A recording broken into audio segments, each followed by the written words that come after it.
Studio City, California. This is the Napzok Files podcast feed in the debut issue of The Night is Dark. And with me are the lovely, talented Game of Thrones fansy Maude Garrett from Geek Bomb and Tiffany Smith from DCAllAccess. And of course, both of you also, your name's the Movie Talk. You're on Schmoes Know with me as well. There's so many things you guys do. Thank you for bringing your technology, young person. We're also on Google Hangout. Yes, look, you can listen to this show on the Napzok Files. You can also watch this show and join in the conversation live because we are streaming at youtube.com/geekbombshells. But if you want to join in the discussions right now, if you are watching it live, make sure you tweet at us. Use that hashtag, The Night is Dark. That is the name of our podcast. And we are about to get full of terrors. Which, by the way, how many names did we have to go through? I don't even want to talk about it. If you should note, anybody starting a podcast, make sure you look up names online. Google it. There Every are aspect of it, please. myriad Game of Thrones podcasts.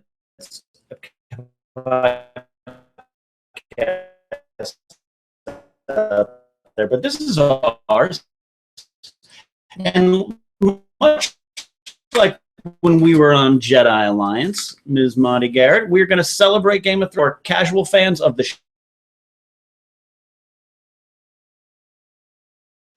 Okay, so what we're going to do first is take it around the table and talk about the first time we ever discovered Game of Thrones and how we have a relationship with the shows and books. So kicking things off, I first heard about this on a little thing called Foxtel, which is a cable network back in Australia. And basically I saw a trailer where the show was going to be shown, and I saw Sean Bean and I saw a little person. And I was like, there are swords, there are horses. This we haven't seen a show like this since Xena. Count me in. Went out and bought the books and then gave a copy to my parents, gave a copy to my brother. And I was like, we're all going to jump on board and read this. As a family? Yes. My mother read the first book. Really family-friendly book, let me just tell you. This is how my family bond. Real family-friendly. So straight away, my mum read the first book in about, 6 hours, as she does. Hated it. My dad loved it. My brother loved it. I loved it. We read it all. But I didn't actually catch up fast enough. I was doing chapter for chapter when the series came out. Yeah. And then fell behind season 2, season 3, season 4. Back on game with season 5. I'm halfway through. What about you, Tiffany? So I heard about the books just hanging out with friends. We were talking about some of the geeky things that we were reading, like the Bernard Cornwell books or The Wheel of Time, or Ready Player One. Mm-hmm. And so friends were talking about it. And so I've read the first 2 and stopped during the third one because I think right about that time was when the show started up.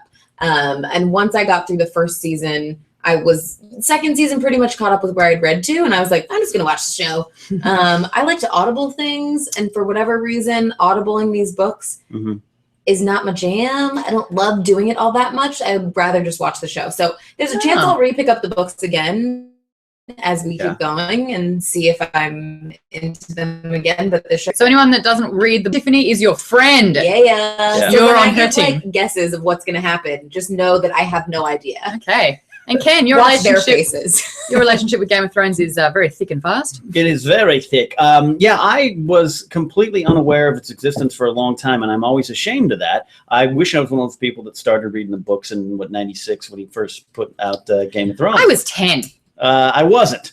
You don't, though, because But you'd I have don't. to wait so long. And I'm glad, because I'm waiting for Winds of Winter. And I every time I think like George. So when the show came out, it was actually the HBO first look. All right, this might be good, but I had no idea. So I went so blind in the first season, and though I'm kind of ashamed I didn't read the books years ago, I'm glad I had the experience of getting into the world week by week, and it all coming as a surprise. And then I read the first book after season 2, didn't read the book, then after read the book, then the dilemma of season 3 comes on. It's split in 2. Do I read the book? What do I do? I just went on ahead and at the urgence of my good friend Megan Finley, who said, no, you need to read the books. It will make everything better. You want to look smug and look at other people's faces when they're watching the show, and you're like, And then I became one of those a-holes. Yeah. Because I had people do that to me. Oh, yeah, you don't know, huh? Just you wait. You guys are the ones that get to make those awesome videos of your friends watching who haven't read the books, because when stuff happens like the Red Wedding or the Purple Wedding, you guys are the ones who are looking at the person next to you being like, Yeah, I know. And it's like if you're a smart person that's switched on remotely, you're like, something's about to go down. Yeah. Christian Chappa, who's watching live, asked, have any of us read the Dunk and Egg novellas? I have. I have them in graphic novel form. Have you guys had a chance to read the Dunk and Egg? I have not, but now that you said graphic novel form, I'm in. Yeah. Duncan is Sir Duncan the Tall, mentioned quite prominently this past season by Joffrey. And Egg is, he's an interesting character. That's all I'll say. So I have read that. And that's one thing I started late, but I have devoured everything. Sitting back here is my book of maps. Including Game of Thrones, Game beers. Can we talk about the fact that we do have some nice Game of Thrones ale that we will be consuming throughout? In my Stannis Baratheon mug, because Stannis is the king. Iron Throne is his by right. We will be getting into our favorite characters. A little bit of a rundown on what you can expect if you are tuning into this podcast. We're going to be chatting about the 5 important things that have happened in each season leading up from 1 through to 4. Our favorite 3 characters and our least favorite characters. What we hope to see this season, and we're going to be answering your questions. So once again, using that hashtag, The Night Is Dark, you can tweet either myself at Maude Garrett, Tiffany at Tiffany's Tweets, or at Ken Napzok. That's right. With those ones. Yep. And this is the start of a great journey, by the way. And I'm so happy to have you two here. And there's so many other people I know we're going to bring into this journey together. And there's a lot of potential for the show, and that's all we can say now. But I'm so excited to be talking about. I love Star Wars. You know that. We all host Star Wars. We have Jedi Alliance.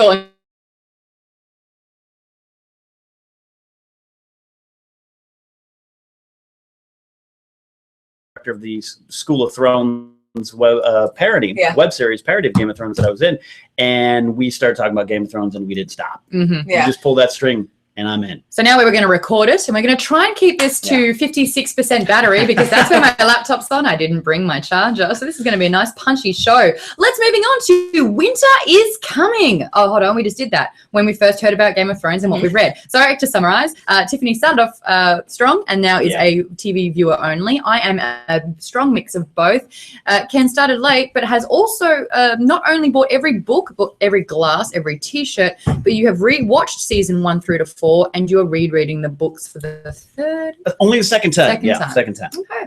Alrighty, so that's where we're at. We'd love to hear your relationship with Game of Thrones. How severe are you? And no, we won't be doing major spoilers. So if you don't read the books, never fret. We're not going to tell you that, Or if any spoiler things come up, they will definitely let you guys know before it comes out of their mouth. Alrighty, seasons. Because I'll be pissed too. Yeah, she's got a glass in her hand. She's not afraid to use it.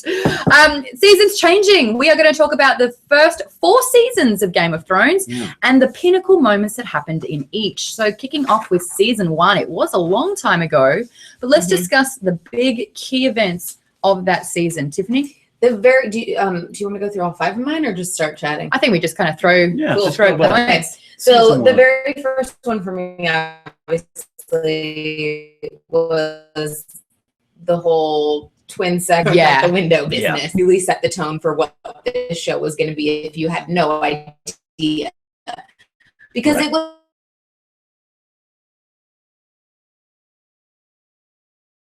But also the sex itself. That's what I'm saying. Brother and the sister. Sex? But also the fact that, we're going to see some sex in the show. It was like all in 5 minutes, the tone of what was going to came, no pun intended. Definitely pun intended. And that moment, that moment when Bran gets pushed off and he fades into the credits, you're thinking, what am I watching? Yeah, totally. Exactly. It was crazy. 10-year-old just went flying. Next point, I want to coin the phrase the benetting, the beheading of Ned. Oh. The benet too soon. Oh, come too soon! No. Something always dies. No. But it was a really, really sad thing because usually the good guys prevail. And again, this is the first time we're watching a show and we've invested in this character. Yeah. And it's like, he's the one that you look up to. He's the one that is inspiring to, be the better person because he's dead. Yeah. Oh. That was a moment, having not known it. I was because at the time I didn't know it. And I literally sat in the bed I was watching it in, silent for 10 minutes. But I mean, how many cliche moments are there when the axe is about to swing, or you're about to get kicked over to get hung, and then the shooter, you're waiting for that to happen. I was convinced that from the from Baelor that Arya Stark was going to save the day. I'm like, hey, she's pulling out Needle. Oh, no. Well, and that's what's so good. I think, again, it was one of those moments where it's like, you know what the tone of the show is going to be. You can never get too attached to any characters. Right. And the fact that they would get rid of lead characters, where it's like a lot of times in comic books this happens, they come back a lot of times if they're like Superman, whatever. The net effect, no one ever really does. Yeah. In this case, it's like they die, and they die for real. Even though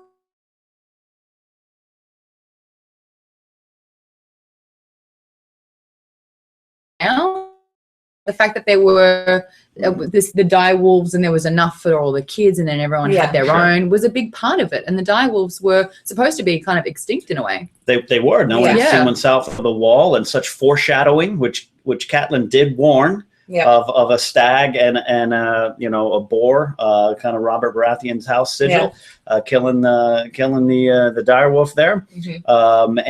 Ghost. You got of the 6. What do we got? We got Ghost, Summer, Lady's gone, Shaggy Dog. There's 3. Nymeria is still alive, running around. She's coming back. Yeah, I think you think Nymeria is coming back. Lady's the only one for sure. Plus Grey Wind, right? Yeah. Grey Wind's gone. Yeah, sadly, tragically. I think another big thing for season 1 for me, obviously, was the whole Drogo and Dany storyline. Just the moments where, I say this is a moment, but it's like a multiple moments where she finally becomes the queen to him, where she's like eating the bloody everything. It's all over her face dripping. Yeah. And then she tries to save him with the witch who comes in to do the spell. And then the biggest moment for me was when Drogo does the golden crown on her brother's head. Totally. I thought you were going to say when she learns to get on top, but it's kind of true though. This is the thing where it became a punishment, and then she fell in love. Yeah. But it was her way of taking a little bit of control and adding to Khal Drogo. He didn't have it.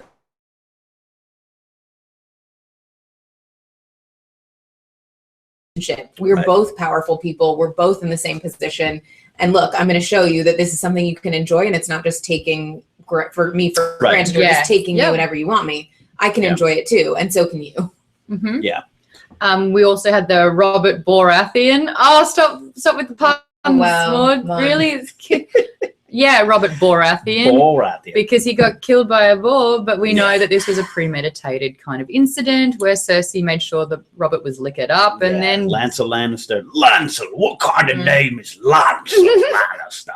Oh, what do you mean? Oh, just having a few glasses of wine. Lancel gets so that was another thing that happened. Obviously, I mean, the death of Robert Baratheon. That was the plug that needed to come out of the dam for all that chaos and water to come flowing through the realms. And then Tyrion and the Moon Door. So this is the first time we saw Bronn step up to the plate and then form a really great duo between the little man with the big mouth and the big man with a fast hand. Look, Bronn is... First time I said that, I was just testing it out, but I'm okay with it. Bronn is great in the books, but he is 100 times better on the show. So great. He's just clearly, those two are Jerome fantastic. Flynn nails it. The relationship, right from the get-go. It's one of my favorite things of the show. Now, before we move on to season 2, we've got Leo, who is at YL the Nerd, who says, "Did you notice during the hashtag Benetting, because that's taking off? Oh boy!" He said, "Did you notice that Littlefinger was smiling, but Varys was pleading against it?" Yes, and Sansa was fainting. Yes, Littlefinger. A lot more about Littlefinger. Good spotting. Some notes from season 1 for me, if I may. You guys covered everything I was talking about, but also Arya going dark. The course of the season, the course of that character when she finally kills the stable boy with Needle during the chaos. Blood on her hands. I have the first thing we see, to me, is actually the most important thing in all of the series, and Song of Ice and Fire. The others have returned. Yep. The long night was something in legend, something Old Nan told you before you went to bed. Oh no, it's very true. The others exist. They're real. And I think that hooked me to the show. I had no idea what I was watching. Well, it's so crazy because this show, like you're doing, rewatching all the seasons, when you go back and rewatch stuff, you're like, I didn't even catch that, because stuff happens so quickly. People's names get thrown around so much, or like who tweeted us that question? Little moments Leo. where someone gives a look and you don't catch it the first time. Yeah. But the second time you watch, because you know where Yes. Littlefinger's going, you're like, oh, The prime example, Daenerys gets in a hot bathtub in the first episode, and her handmaid Man, goes, that's too hot. It's hot. yeah. It's all that right there. And you reread the books. Now, I'm only in the second time. I know people, one of our listeners and Schmo friends, Rachel Cushing's on her fourth reading of the books, or has her fourth time. Rachel. Yes. The clarity you get early, the first Yeah. chapters, George R. R. Martin wrote, and I was I'm an idiot. Love that. Because she was I so mean, I great think and it was- wholesome until that. Yeah. The dark And I blood. get the mother's love thing. I'm okay with that. But she went a little crazy. I think it's the thing where it's like there's that little speck of darkness in you, Mhm. in her specifically because of that thing. And she was holding on to it and pretending that she wasn't holding on to it. Right. But every time she got a moment to say something to him, it was like the venom came out. And so Yeah. this was Yeah. the moment Oh, where she it's would. like, No this one's is gonna watching. take over. Yeah, You little. Yeah. Yeah, totally. absolutely. So that's my first season. Let's go move on to Alrighty, season 2. season 2. Here we don't hate Jamie as much. Jamie's this guy who pushed a little kid out of a window to hold a secret together. This guy was ruthless. He was terrible. He was bonking his sister, and now we kind of feel something for him. He's the bad guy in season 1. Yeah. And you're like, whoa. Why do I feel for him? Yeah. Yeah. So that's one of mine. We also see that Tyrion is the hand of the king. Renly gets smoked Mm-hmm. by the birth of a shadow baby, which means that we see. I like to call it the smoke vagina baby. Oh, my bad. The Which is accurate. Yeah, the Yeah. SVG. Or smoke vagina monster, whichever. SVM. Like Lost style. Superman. Which means we are introduced to Melisandre, who is frightening and cool. And She is the woman I want to date most in the Seven Kingdoms. Oh, stop it. here we go. It's begun. No, people. you do not. She would stick leeches on you, and it would be an unpleasant experience. She would use That's a you. great scene. Ah. I have no king's blood in me. She'd find out. Aye. Hell. What does everyone else think about season 2? Go ahead, Ken. Well, one of the things for me about season 2 that's important, in my season 1, I didn't listen much with Dany, though she's a great character, and your stuff's very valid and true about her growth. But I think in season 2, Dany gets vengeful, and she has her dragons. And when she's in Karth, the greatest city that ever was and ever will be, I am just merely a trader of spices. I love it when she gets vengeful and locks Zaro ducks on duck sauce. Oh. And her former handmaiden, Dorea, I believe her name is. There's so many. Who betrayed Yeah. her? She locks him in, turns Bye. the key, and is like, peace, I'm taking his shit and I'm getting it shipped. So yeah, Stinktown. Yeah, exactly. I think that's very key. Theon choosing family over Rob, that moment, that's Yeah. so much better in the show than it is in the books because he burns the letter, like you Mhm. said. That's a great moment. And if he didn't, the whole story changes from that point on. You mentioned Jaime Lannister. I also, and Melisandre enter the Lord of Light was my note. Yeah. In the book, Storos of Mir is a character mentioned in season 1 and book 1 a lot, but for season 2 starts with Melisandre and the Maester dying, and you're like, what is this new religion? And it seems pretty powerful. Yeah. And they're burning people alive Yeah, for the sake of the religion. yeah, and burning the old 7 gods away, Mm-hmm. and then the first time we meet Stannis as well. Oh, you like Stannis. We'll get to I that. love Stannis. We'll get to The that Iron later. Throne is his by right. That season for me, one of the biggest moments, and I keep going back to Drogo because I just wish he was around longer. When she has that dream sequence in the room, and Yeah. it's in the House of the Undying, and Yeah. Drogo comes back, and I remember because I hadn't read it, I was like, "Ah, like what's happening? Is there a way he came back?" And I was like, "No, it's just Aw. a dream." I kind of wish I read that twice because it was confusing to read as well. Well, it's very prophetic. Yeah, The show did a great job, I thought. It was a touching scene because you do see Khal Drogo and his son, and I love Khal Drogo. I think he's a great character. Yeah. You want to talk about jumping on something? Mm. What? And Jason Momoa just killed that part. That was just perfect. it casting. did. well, I still the casting. Mhm. If I don't know if you guys have read this or heard about how he went into the audition, it was like he didn't do script reading. He went in and did I want to say it's Samoan or like a warrior chant, Yeah, like and a- he did yeah. it in that language. He didn't do anything that was part of the script. They had him come in, he did it, and then they called him back in and he booked it. Where it's like Yeah. he knew who this character was from the beginning, And I think that comes across so much. And even though he wasn't on for very long, we connect to him so much because of that. Yeah. Right. Thick with culture. Yeah, that stuff and the stuff in Karth and the House of the Undying is there's a lot of stuff there. The fact that going into a weird, wild fan theory, the woman that is in the mask that talks to Jorah, a lot of people think with her face completely covered. Yeah, her name's like Kiarth, or such a Q. I apologize, I don't know that name offhand. A lot of people think that's Dany from the future. Oh, that she has come through a time war and she's telling Jorah everything that's going on. Oh, this isn't the Flash. I mean, I don't buy into that, but that's an interesting theory. You never know, because there weren't any other people within that space that had their faces completely covered like she did, like that character did. So I wonder if you never know where George has taken it or what he's thought about. So did he really decide who that character is, or he's like, wait, maybe decide. Yeah. Come to me. Yeah, I got a deadline. It's hard to imagine that characters are throwaways in George R. Martin's world. So I think Benjamin Stark, I think he has a pair of cold hands out there, and he's north of the wall. Yeah. I think that character, who knows? What were the 3 betrayals? Because we've seen 2 of them, haven't we, already? Oh, yeah, the betrayals. Maybe we'll do that another time in a bonus video that we will be doing on Tiffany's channel. We'll get to more of that later, just so we don't miss out on absolutely everything. We didn't talk about the horn blowing 3 times in that season, because that was, where it was like over the wall. You feel my nerd chills? Yeah. I mean, because you hear the first one and you're like, okay, normal. Wildlings. Second one. And then you hear the third one, and it's like, this hasn't happened for forever. Yeah. And they set it up so well from season 1, and Sam Wells always talking about it. And I read it in a book, the 3. And by the time that happens, you've almost forgotten. Yes. I've got goosebumps. Yeah, absolutely. And so I like all of you out there, I'm sure, that third one hit, I went, oh, no. Yeah. Well, and then it's so awesome because you start to see, and Samwell's a character that I think makes such a massive turn.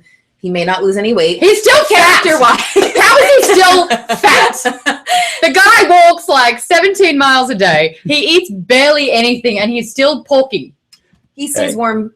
That's all I have to say about that. Yeah. But the fact that you see him kind of hide, and he's the only one that's there that sees all of this go by, he's the only one that can bring it back and share all the information, is so interesting. I just love that they chose someone who seems like the underdog, because I think that's a lot of what this show is, where people change positions so much. Oh, absolutely. Broken bastards and things. Yeah, absolutely. Tommy wants to weigh in on this really quickly. Mr. TT Green, he says, seeing Tyrion in his intellectual element was the best part of season 2 for me. Absolutely. Was season 2 when he goes into the small council and the whole chair thing happened? Yeah. Okay. That was a moment in itself where you're like, the stuff that happens, I wonder how much is scripted and how much is based off of the actors kind of that was in the book. Physical hysteria. That was in the book. Yeah. Okay. That was a big listener on Twitter, Jane at JSamPP, has tweeted us the audition of Jane. Oh, cool. Oh, nice. You can watch that later. Thank you, Jane. Tommy also weighed in, Mr. TT Green. This is also one of my favorite quotes from Game of Thrones was in season 2.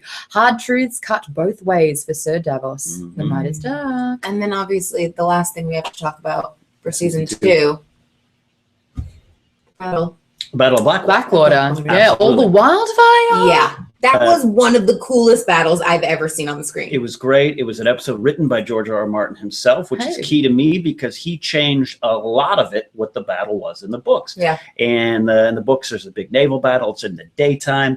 Well, in the show, you have that great moment of Bronn firing the arrow and Davos watching it in silence. One of my favorite moments of the show. They did it so well. And then Tyrion realizes that he's being betrayed again and that he loses his nose. Loses his nose. His father saves the day. I think that episode, though, to me, Blackwater, it's Cersei's episode.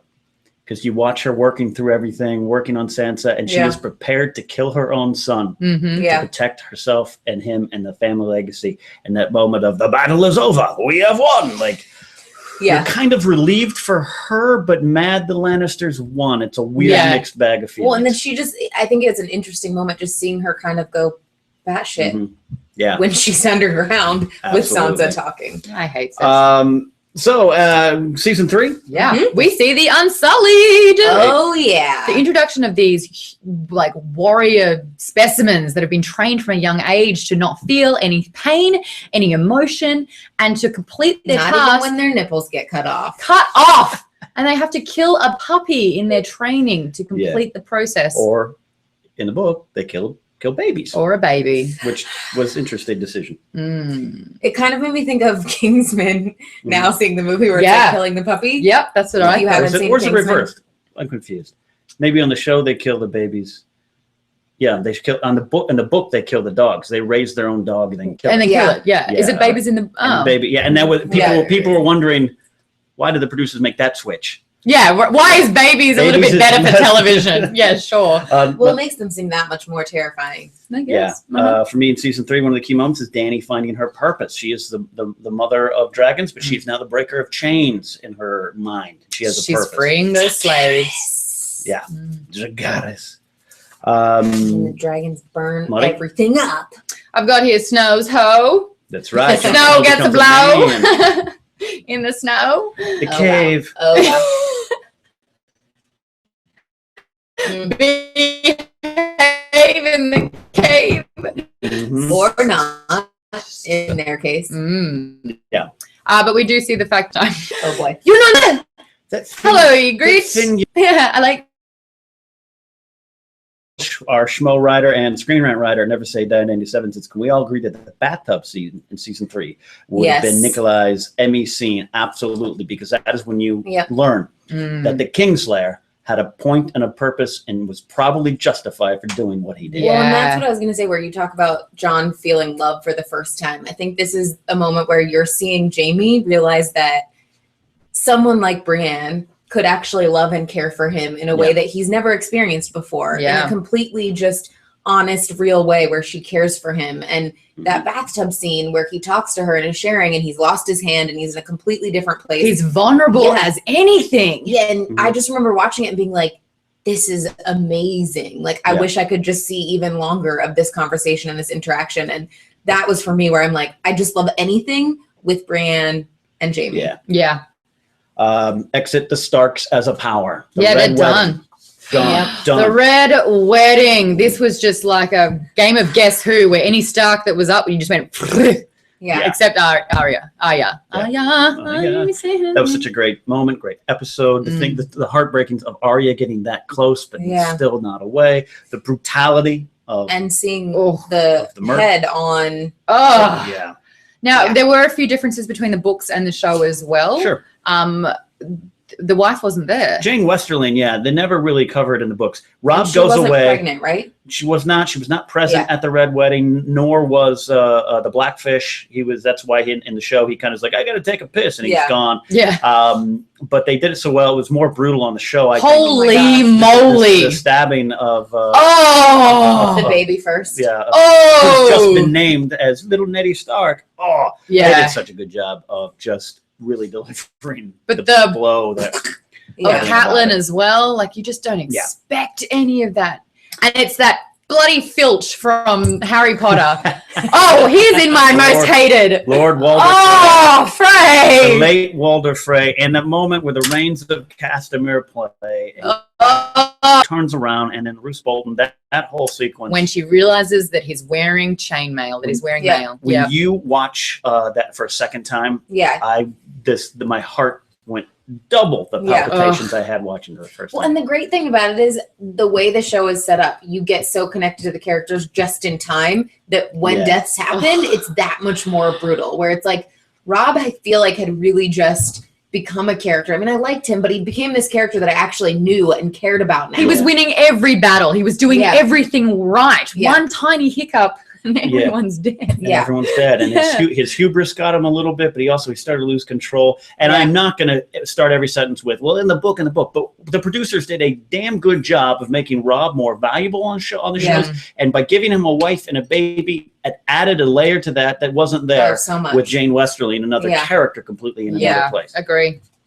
What else have I got here? Enter the Tyrells. We see the Tyrells for the first time, which is, the new contender for the throne here. So I love the political kind of twos and fro's. I'm your friend. Tell me your secrets. Using that against you. Marjorie Tyrell is great, and you love Lady Olenna. Lady Olenna, the conversation between her and Sansa, where she's kind of making her feel safe, and she's like, "No, you can tell me what Joffrey's actually like. Just tell me it's okay. You're safe." And that sequence, you're like, did you trust her? I didn't know. I wanted to. I felt like I want to share with you, and I want to be like, I put myself in Sansa's place, but I'm like, I want to tell you everything because I also want to protect you from your granddaughter having whatever craziness that Joffrey is upon her. Marjorie, we now can trust, but at the time, my only indelible mark of her was her saying, "No, I want to be the queen," and you're like, "Oh, she's a power player." I don't trust her. Oh, wait, maybe we can. Not to mention the fact that you feel like Marjorie is. At least I did, a lot like Cersei, because you see her in the beginning with her husband who does not like the ladies. And she's willing to do whatever it takes to get to that spot. And she's willing to further her family along. And so you get here, and though they know something's up with Joffrey, they don't know how bad he is. Whatever it takes. Exactly. So I don't know if I trust her. I'm curious to see where her story goes, because I feel like I'm not sure if she's really a good girl or if she's just someone that's hungry for the throne. Playing that smile on her face as her best asset. Michael Coleman, who's tweeted in saying, one of my favorite scenes from season 3 was Varys and Littlefinger's "Chaos is a ladder." That was next on my list. Michael, you're right with me. Chaos is a ladder, proving that Baelish may be the one in true control because he understands the game the most. I think Varys does too. But Baelish, we only are now just learning of what kind of a ruthless power player he is. I know George McCann, one of our listeners out there, loves Baelish. Littlefinger is one of his favorite guys because of his power of manipulation. I just don't like how the actor plays him, but that's not the conversation for another time. And final note for season 3, and we can go to 4 because I'm checking on our power here. 31%. Is that I just have a simple note. Season 3, one of the key things. Hi, Qyburn. The Dark Maester, thrown out of the Citadel, shows up when they enter Harrenhal. He is the only one alive. They say, "What's your name?" Qyburn. He is a very key person to the story. We've already seen it in season 4, and I know he's not done. There's a reason that little moment came about, and I think it's key. He is Cersei's personal unlicensed maester, and it's very important to me. I think that's a great one of those little moments. George doesn't throw away characters. I totally agree. Season 4, let's kick things off with the it's all about the deaths in season 4. It is about the my son. Sorry, that was me doing the worst rendition of Cersei Lannister. If anyone had a boner for her, now you have a throner for her. The Purple Wedding, obviously Joffrey was massacred at his own wedding. Didn't see that coming. What joy did you two take out of that? So much when his face turned purple. I loved the fact that whole interaction before, every character was there. That was one of the only times that we've seen, not every single, but most of them were all together in this one place. And the conversation that Tyrion had with Joffrey before, where you're like, stuff is really going to go down if Joffrey doesn't get out of the picture soon. And so I know for the readers, there was stuff that you guys had seen that you knew was going to happen. I had no idea who did what or what I was looking for. And then the second time I watched it, I caught on to some stuff. I went straight to Google and I was like, what happened? And then it was like key moments where it was like touching the hairpiece, which was hold on, it was a necklace in the show, and it was a hairpiece in the book. Thing. Yeah, it was key little moments. The former Sir Dantos, now the Jester, coming back again. There's no throwaway characters. Comes back again with Sansa. Great moment. For me, also season 4, enter Dorne and House Martell, the Dornish plan, Oberyn.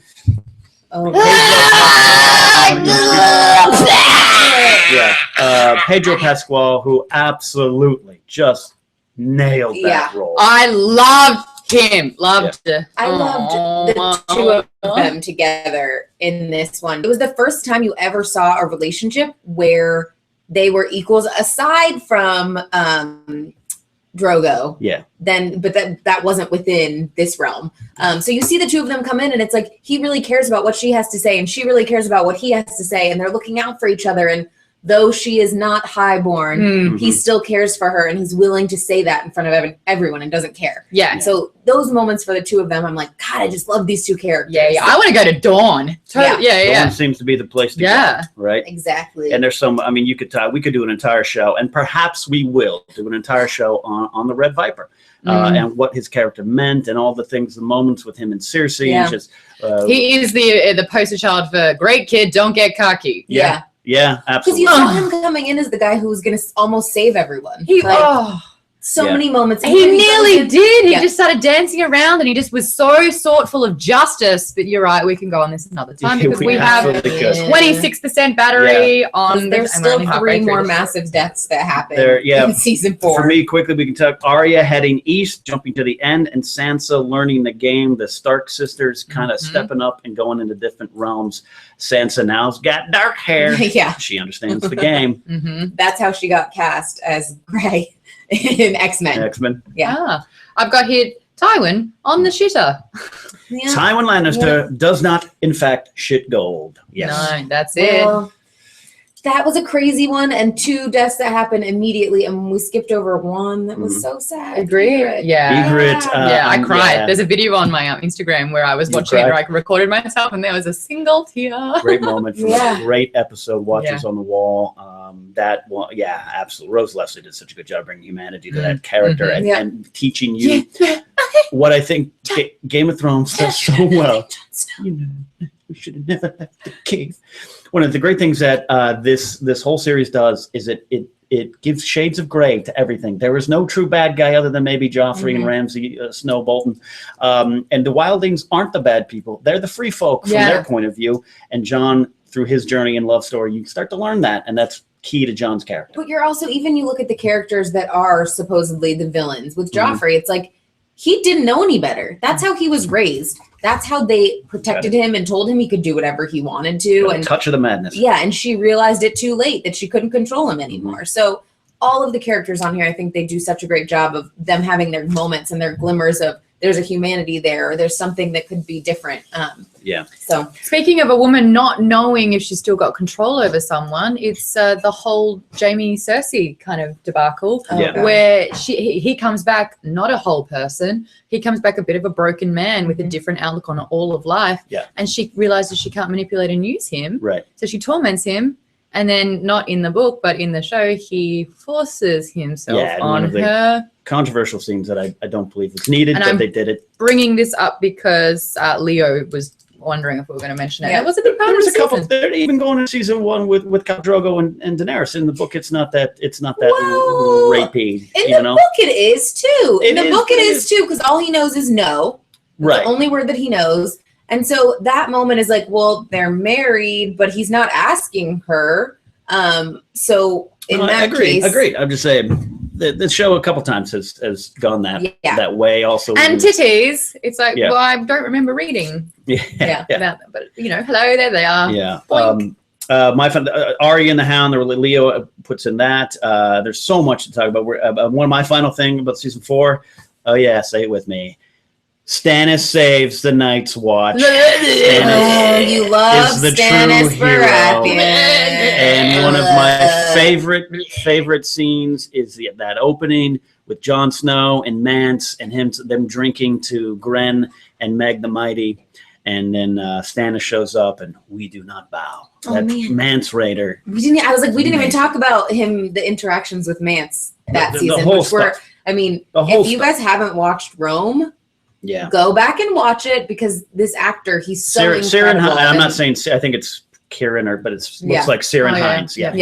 But the interaction with Jon and him is just so amazing, and it's so interesting because you're like, I could see him wanting to follow this guy now. Yeah, absolutely. Mance was the king beyond the wall. He was the bad guy. Nah. He's all right. Good dude. Yeah. He's a good dude. And then you've got Arya and the Hound forming this lovely relationship, and then we don't even know if he's alive. We don't even know. The best buddy cop sitcom last season was Arya and the Hound. They hated each other, and then they realized they work really well together. I'm on a horse.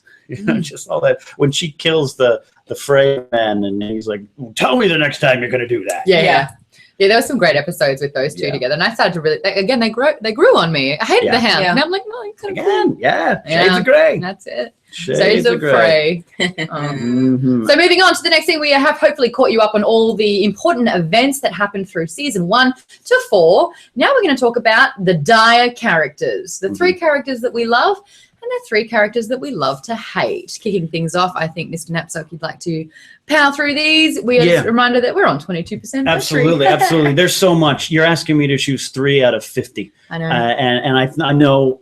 And they change every episode. I know, and I know us, and I know the people listening. You guys have tweeted in such a great bunch of questions and stuff about your characters. For me, Jon Snow, because I believe at the end. Say it properly. Jon Snow. Jon Snow. I believe Jon Snow. I think at the end of the day. That's my only rule that I'll have. I agree with Okay, that. great. Thank you. At the end of the day, I believe this is Jon Snow's story.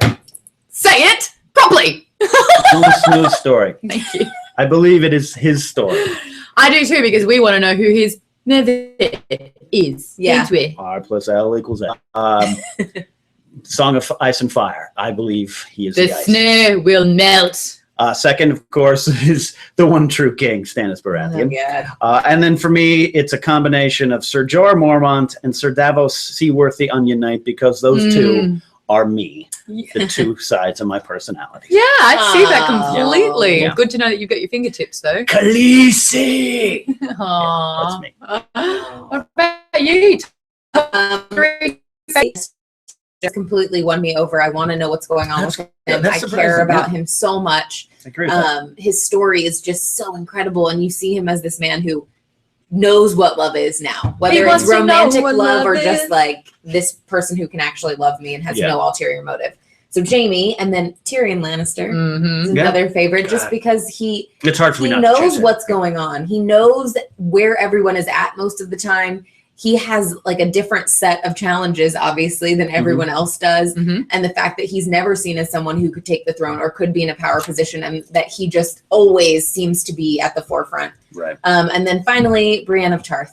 Great. Yeah. Just her going in that moment where she fights the freaking bear Bear. for Jamie. Like, Look, she's she's incredible. She's beautiful. She kicks some serious ass. Yep. She has no problem fitting into, like, breaking out of whatever mold she's supposed to be in. She's the only one who is as loyal as Ned. Yeah. But is still alive to tell which the is tale. maybe not Sure. a great thing. Yeah. And also Yeah. because she's going to be in Star Wars. So and look, that's a character that has defeated Loras Tyrell in battle, a Jaime Lannister, a bear, and the Hound. Yeah. You want your strong female characters. A strong female character doesn't mean you're just badass. It's a more well-rounded thing, but literally that is the strongest female character around. Yeah. And this show physically. is so much about the women, where it's like they Very are Very so much. much in control and so All much men moving the must pieces die. around. To me, it's all about all men must die, but it's also when Oberyn's trying to tell Cersei, your daughter Marcella is safe in Dorne. In Dorne, we don't hurt little girls, and she says, all around the world they hurt little girls. That to me is part of the core of the story. Yeah. It's the women overcoming that brutality in the world. The 3 least favorite, though, Tiff. Who are your 3 favorites? Oh yeah, get your 3. Have you not done your least You favorite? didn't do your faves. Do your faves. Oh, I thought we were doing faves and then least faves at the same You time. haven't. I was actually going to say Tyrion, but because you said Tyrion, I'm going to spice things up a bit and say Pod. Podrick Payne. I love Podrick. I know why you Yeah. Podrick. If it has something to do with sex, Maude might like You that want character. to know why those Not horrors in return the to book. Not in the book, but in the television No. show, he is hung like a podkey. We don't even know if that's we don't know. We don't know what might be something. There's else. also, but there's also might be the thing motion where of it's his like, ocean. No, they also made it seem like it could potentially be that they were manipulating him to get information out of Could him, be. to be like, oh my God, you're so wonderful. And he's like, I'm going to tell you everything No. because you keep encouraging me. Could be. He put the pod in tripod, guys. Absolutely so. And Podrick shout out Payne. to Dan, who is actually the actor that plays him. Hey, buddy. Yeah. Have fun in Australia soon. I'm also going to put Dario on the list because, Dario Naharis. I mean, even though he's been Which played Dario? by... this is the thing. He has been played by 2 different characters Mhm. now. Damn it.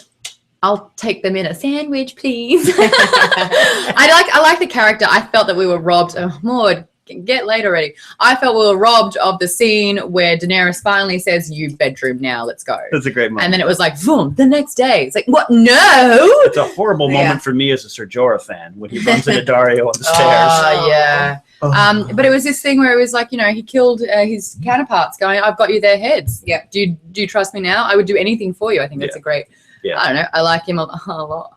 And I like the Hound because even though he was going and doing all of Joffrey's dirty work, his little dog, as we say, he had good intentions. He would save Sansa. Yeah. He saved Sansa more than once. Several times. Yeah, he was trying to help her, and he was kind of shaking, going, "You're stupid. Wake up to this. You're like playing a cassette. You say the same thing that you're supposed to say. Yeah. Be smart about this." And then he helps Arya. So Arya. What is the deal with that? Is it Arya? Arya stuck for that. Arya. Arya. Hey, what? But- Arya. Arya.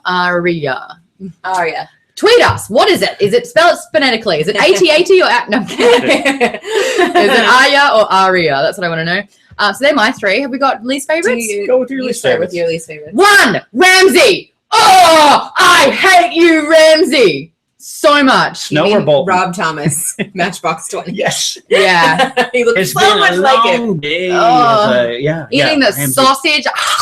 Oh, that's delicious. portrayed so well by that actor. Oh, he His name- nailed it. that Yeah. moment too with no, no, and he Yeah. eats the Yeah. sausage. Oh. Great moment. He is to me one of the last pure bad guys we have now after the death of Joffrey. Yep. Well, and you see the moment where it's who is it that they've captured that they let go and then they let the dogs out after. Yeah, the girls. Yeah. Yeah, which is brutal. Yeah.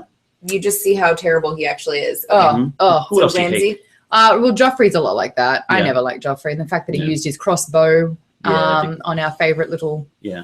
I mean, she's a whore. She not was a saying good that in one. like she a- was a good one. a That was her profession. Yeah. Then. Well, she was climbing up the ranks. Her name is The you- redhead. Yeah, you just Roz. Roz. Yeah. No, you are. You kind of made me panic and forget. Sorry, Roz. Rosalind. Yeah, a TV only character, by the way. Yeah, it's great.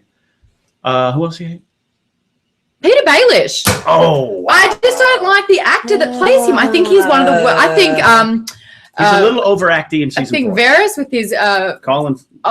with his powdered hands and his bald head. He's one of the best actors in the whole series. And when I he think- reveals the man in the box. Great scene, and someone So good. someone tweeted that in bit Yeah. too. Great I scene. just think that the actor that plays Peter Baelish, I mean, I know that it's the kind of character that he is, which is how he can get away with it, but there is just a time where you've got to realize that he's not doing this character justice. Sorry, that's just me having my opinion. Tiff, who you hate? Okay, so Joffrey's obviously on my list. Yeah. Okay. But again, it's more because he played the character so well Yeah. that I hate him. Nicest guy in real life. Yeah, and so Yeah. sweet. And I just think about Jack how Gleason. hard it must have been for him, like being a young guy to play that role and have so With many his little people mouth? hate him. Mhm. Have you guys, can you do like the the Joffrey mouth? Listen here. Oh. Look how different I look when I do the Joffrey mouth. Well, I'm like, You should someone get a freeze frame of that. And put it up there. I just pursed my lips. It looks like that face. Okay, so Melisandre. yeah. Hate You're her. not coming to our wedding. Then. I don't want to be there because she'll probably do something horrible to me. Yeah, she'll sacrifice all of I it. hope She's so. so manipulative. She's really terrifying. The interaction between her and Arya, Mhm. I'm like, I liked her saying the stuff like where it's like, oh, where is Arya's character going to go? But she She's she so just irks right. me in every moment. There's death in you, and she's got No. her eyes on Jon Snow now. Yeah. Yeah, because he's got. Mhm. King's blood.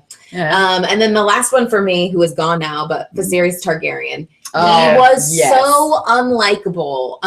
Everything where he's basically selling off his sister. Yep. The awkward interaction. I'm the where he, rightful king. pinches her nipples. Yeah. And, I think he got what was coming to him with the golden crown. And that was a horrible way to die. It was That really awful. was. But you were Crown like, for ooh, king. ooh, Yeah. had it coming. Yeah. Yeah. Yep. And you're like, Khal Drogo, yeah. He doesn't matter about bloodlines and royalty. It's again one of those things where it's like, if she didn't have him as a brother, she may not have become the woman she is. Yeah. Which sucks. But you're like, because she was so innocent in that first season when you first meet her, and Oh, she's so quiet and sweet, and so he's my third. Mhm. How about you? Ramsay was close, and Tommy, Mr. TT Green tweets in. He goes, "There's a strange moment when Roose names Ramsay his true born." Yep. And Tommy says, "I almost teared up for the twisted guy." It's the only moment Ramsay has some humanity for He me. does. But it wipes away quickly for me. But that's a Yeah. good point, Tommy. Yeah. Yep. For me, number 3 is Janos Slint, former head of the the City Watch.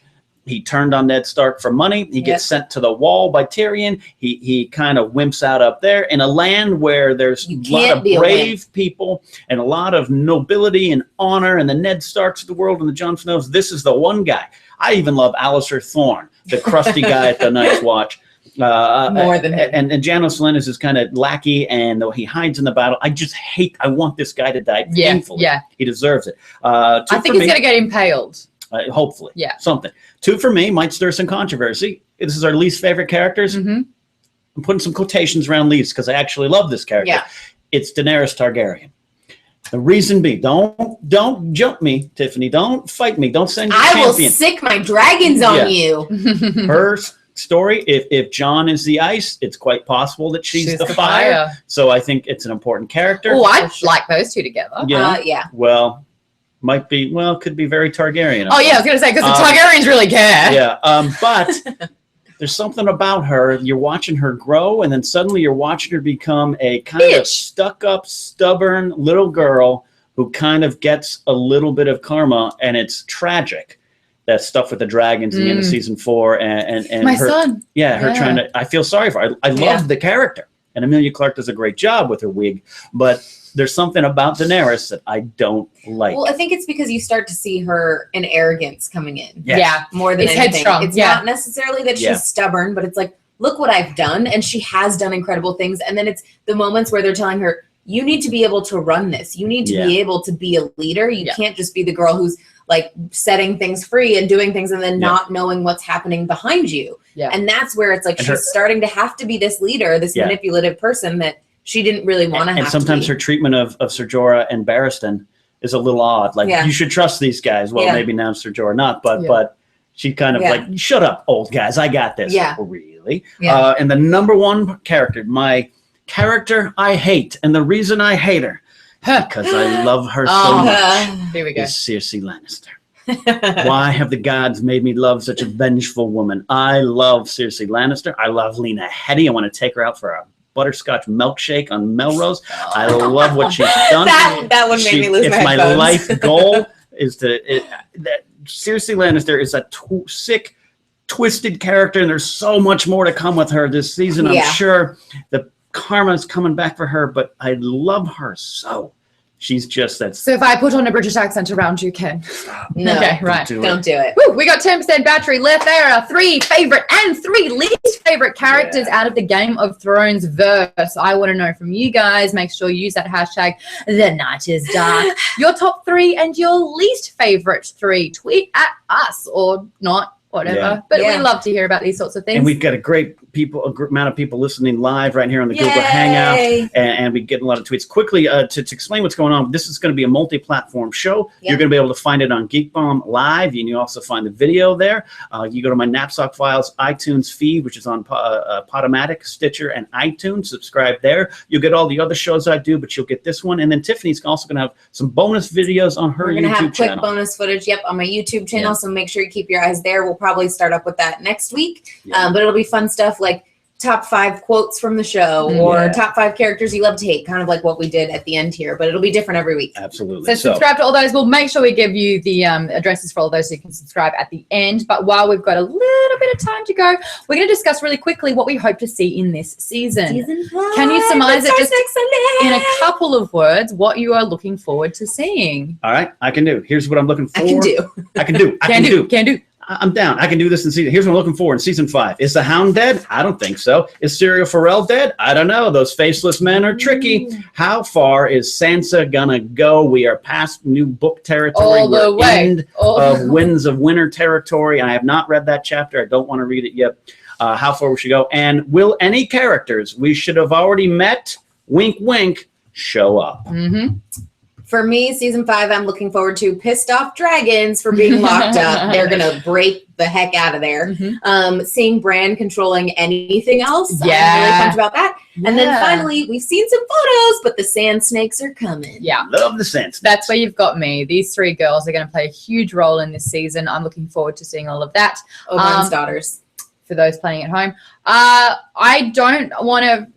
the North is scaring me because we know that the Walkers are out there and we know what inevitably is coming. Winter. We've been saying it for 4 seasons. Might take another 5. You never know. You just thought that Westeros was so important for so long, and then you realize there is so much more out there. Like Osha said, tell your brother he's marching the wrong way. Yeah, he's going the wrong way. Who do I want to see more of? I'd love to see more of Jamie. I think he's really good. He's growing on me. He's a great character. He's changing so much. You're right, Bran. I think that they're going off the story a lot more with his. Bran? Yeah, I don't even know. We don't even think he's going to be in season 5 from what we're hearing. And Jamie's going to Dorne, which is completely new territory for book readers. Okay. It's going to be crazy. It's going to get crazy. But you know me, I love a bit of Jon Snow. Cool. While we've still got like 6% of battery, let's go through some of the questions. You guys want to hit up Twitter, but I'm going to read these questions that you guys have sent in at youtube.com/Geek Bombshells because the Q&A is always open. Quickly, Alex Welch says one of his favorite characters is Tormund Giantsbane. I agree. Great moment with him and Jon Snow of him telling him Ygritte belongs in the north. Bury her in the north. Great moment. That's Alex Welch there. We got... from Jay Samp wrote in, hearing Viserys' head clunk on the ground was one of the greatest things ever. Yes. Yeah. And we've got one here. Who is the one character you would love to see meet their demise this season? It's from Dylan. Dylan Esposito, great question. Janos Slint. Yeah, get rid of him. Get him out of here. It doesn't even matter. Stanos. What? Yeah, just to see the reaction. Just to see how pissed off Ken would be. I would like to see Dario. What? You want to see Dario? Die? No! He needs to have beautiful little dragon babies. Here's the thing. Danny, the moment where he like brings her a flower, she's like, I'm like, no. You need to get your head on straight, girl. Stop getting distracted by He's very pretty. Yeah, he is. But she needs to stop getting distracted by that if she really wants to rule everything. Yeah, Leo writes in one of the things he's looking forward to in season 5 is Arya's story. That's right. She's in Bravos. She is going to be going to the House of Black and White. And that is a long, arduous read in some of the books, but it's a fascinating story. And it has very much to do with her old friend, Jagan Hagar. One from Michael Coleman who says, do you think that Bran will ever get to control a dragon? Yes. And is the only way to defeat the White Walkers because you need the fire on the You will never ice. walk again. Yeah. But you will fly. Yeah. Yes. Oh, that's great. That is the Blood Raven, the Three-Eyed Raven. Brynden Rivers, one of the Blackfire Rebellion Targaryen bastards who became the great Green Seer up there, the Three-Eyed Raven. And I believe that is very much what's going to happen with Bran down the line. And especially, I think, in juxtaposing that to Dany not being able to control them anymore, where it's like, oh, that's a good point. They are these giants who she thought she could mother, and she can't. And she cannot. It's also interesting. I saw this tweet, and I can't remember who actually tweeted this. I'm sorry. Retweet it to me. But the fact that she is called the Breaker of Chains, and then she has to chain up her dragons. Yeah. Tommy asked, what are your favorite words? He's an unbowed, unbent, unbroken kind of guy from House Martell. I like, because I played him in School of Thrones, I was Coach Balon Greyjoy, so I got to say, we do not sow the House Greyjoy words. I just love those words. I mean, I just like Dracarys because it's so powerful. And that moment where you realize that, yes, she's given him a dragon. You're like, well, you can't control them. And that's a great track. That's my favorite music in Game of Thrones is the Dracarys track. Yeah. What? And someone, I forget who it is. Someone asked quickly, what do you think about Grey Worm and Missandra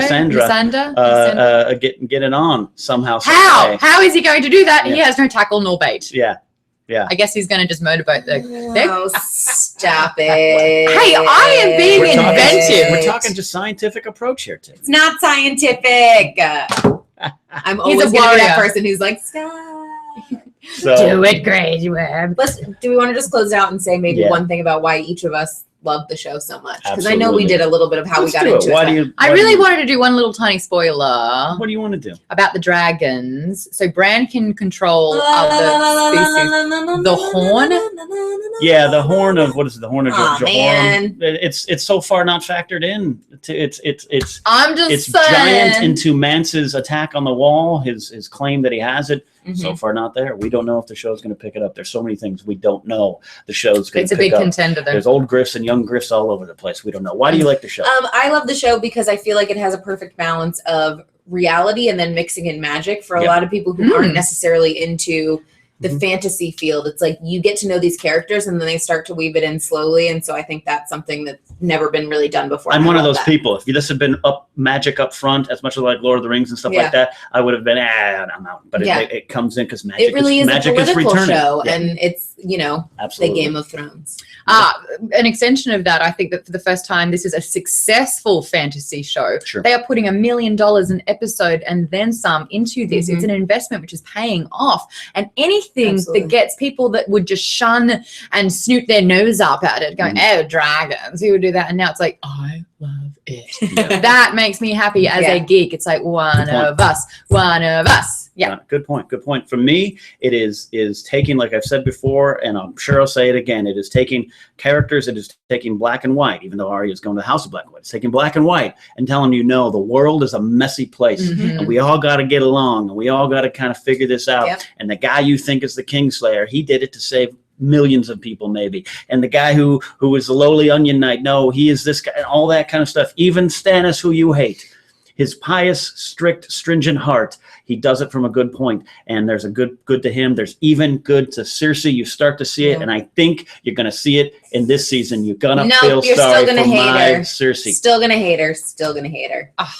Just like rip Tommen from suckling your titty for 1 second. I swear to God. It's the only one she has left. Marcella is away. So if we can wrap this up with our own power, we did it. I kind of like we had a bit of a time limit, or else I'd still be talking about season 1. Yeah. Future, I want to talk about what I feel is so far the greatest, not tonight, the greatest episode of Game of Thrones, which is season 1, episode 7, You Win or You Die. That is the penultimate episode to me. We'll talk about that at some other time. There's so many things we're going to get to in this show. We are going to have extra videos. Anything that doesn't fall into from now on recapping the show. So what we're going to do is we're going to watch an episode and we're going to dissect it, divulge it, and discuss it with you guys like half an hour after it ends. So while you're going, what? We'll be doing it with you and we can all talk about it together. Should there be another point of conversation, something that is like the top 5 smug moments that book readers had when watching the show? Or the penultimate episode, as Ken liked to say. We will be doing bonus extra videos. They will not be an hour long. If you like your little videos bite-sized, head over to youtube.com/Tiffany M. Smith, because all those bonus videos will be up there, and we'll be doing 1 a week. The live show, though, every week will be on youtube.com/ The Beer Works. Geek Bombshells. Give that a subscribe right now, because we'll be sending out invitations so you know the time and the place to click the live stream and the Q&A so you guys can chat with us live. But if you're more into audio, good news for you, the Napzok Files. It's on iTunes, Stitch. iTunes, Podomatic, Stitcher. Subscribe, rate, and review. There's a lot of things on that channel, too, including Spotlight, Star Wars, Alicia Malone's Film School, and the Napzok Files, which is an interview show about life, the universe, and everything. And coming soon will be a show called I'm Always Up with me and Alex Welsh, as we explore our William Miller, Lester Bangs, Almost Famous type of friendship, as we Skype our phone conversations as I teach the poor kid to be better than me. No, that's sweet. And guys, if you haven't jumped onto geekbomb.net, do it right now, because all of March I was profiling some pretty kick-ass women in the geek world, including this little lady next to me, Tiffany Smith. And yourself. And myself. So you read about how we see ourselves and what it's like being a woman in the geek media, and also what makes us geek out. As you're seeing, we love Game of Thrones. We're going to be back next week. Do subscribe to all of those channels. There's 3 in total, and keep those questions coming to us. The hashtag is The Night is Dark. Thank you so much for joining us for this premiere episode. We will be back next week. Can't wait to see episode 1 of season 4. Happy Easter. Eat some peeps. Okay, peeps I'd never heard of before. That was weird. And it tasted like soap. I'm going to be frankly honest with you. Guys, thank you so much. We will catch you next time, because the night is dark and full of terrors. Bye.